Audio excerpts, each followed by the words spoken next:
तनी तीनों जानी हो छोट छोटे बोलो है ना साली जी मां तार गजरा देख के कोई जना है बरा छोट जय श्री राम जय माता।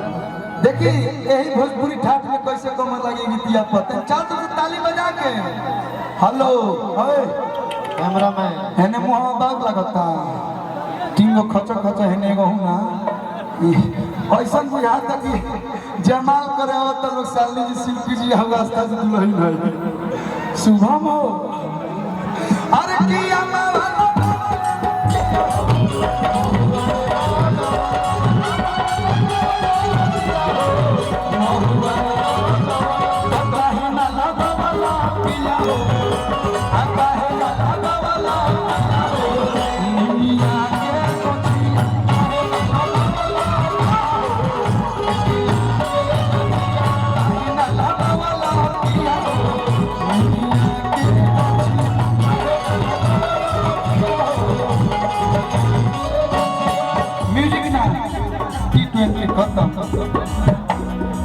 माई के भावे ना बरगद पिपरवा हो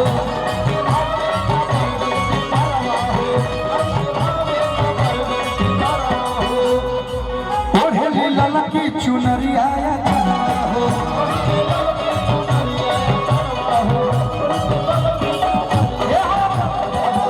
सुन लीजिए आप लोग अरे चंपा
बहुत बहुत धन्यवाद मन हरि से सच हो के देख लेती दिल तर से हो भक्ति के देख रंग बर से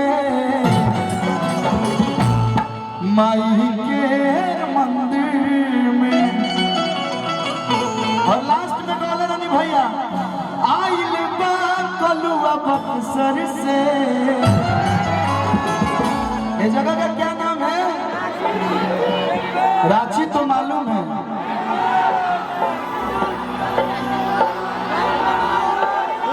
हम रांची का देते हैं कि आइल बा कलुआ बक्सर से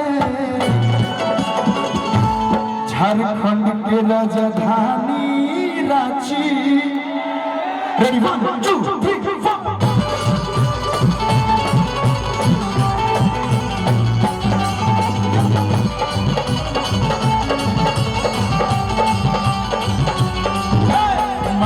सिंगार देख मन हर से सच हो के देख ले दिल तर से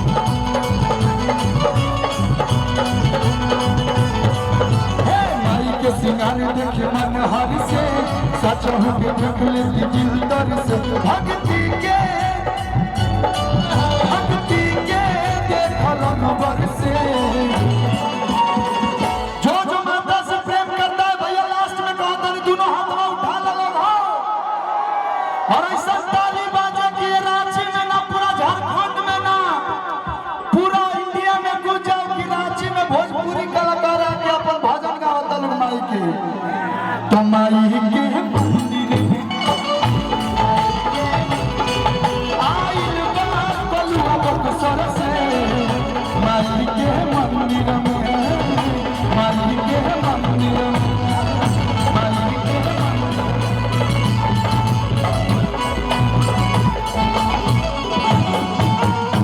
बोली शेरा वाली मैया की।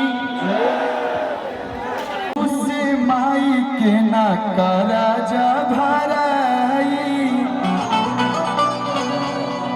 माई बराबर केहू होई नाही पाई। भैया इहे कौन हैया राम जी के, अरे गोदिया खेलावेली हो। जो न भगवान के हमनी के पूजा कर जाओ, भगवान के एगो माई पैदा कर दिया, माई सेवा ले दिया, त माई के कभी भी कष्ट ना देने के चाहिए।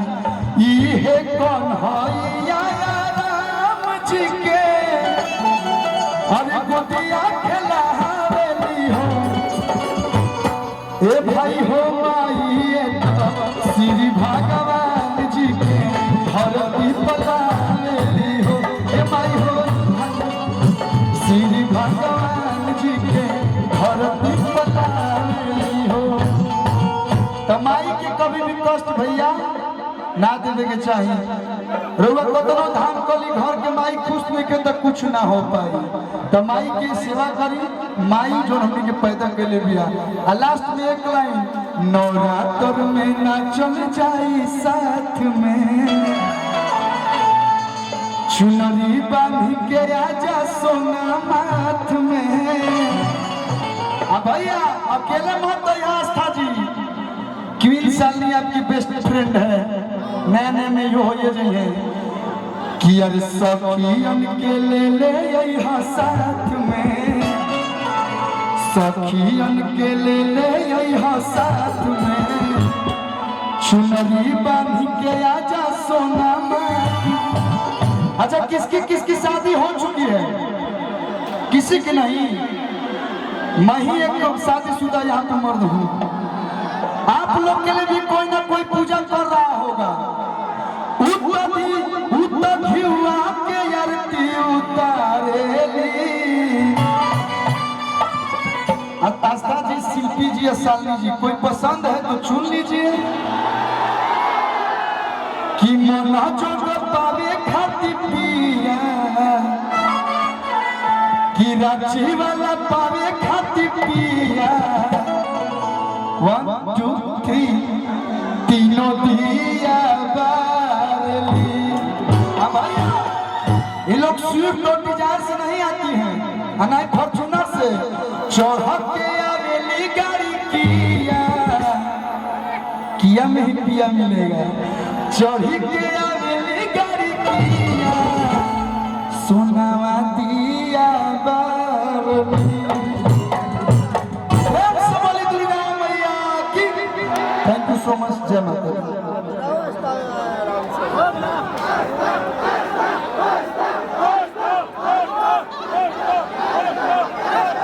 हेलो भैया, फरमाइश से